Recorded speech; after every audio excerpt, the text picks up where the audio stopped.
மதியம் சாப்பாடுப்பா. சுட சுட சோறு, சுட சுட சோறு.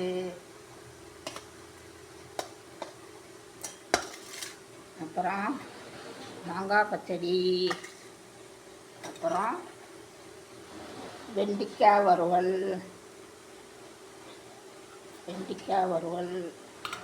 அப்புறம் சாம்பார்ப்பா.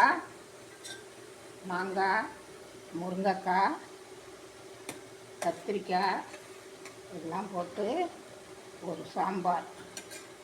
அப்புறம்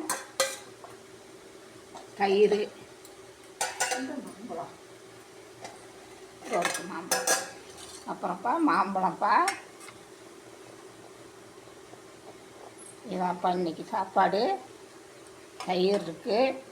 வாங்க எல்லோரும் சாப்பிட வாங்க. நல்லா சுட சுட இருக்குது. எல்லோரும் சாப்பிட வாங்க. இந்த வீடியோ பிடிச்சிருந்தா லைக் பண்ணுங்கள், ஷேர் பண்ணுங்கள், சப்ஸ்கிரைப் பண்ணுங்கப்பா. தேங்க்யூ.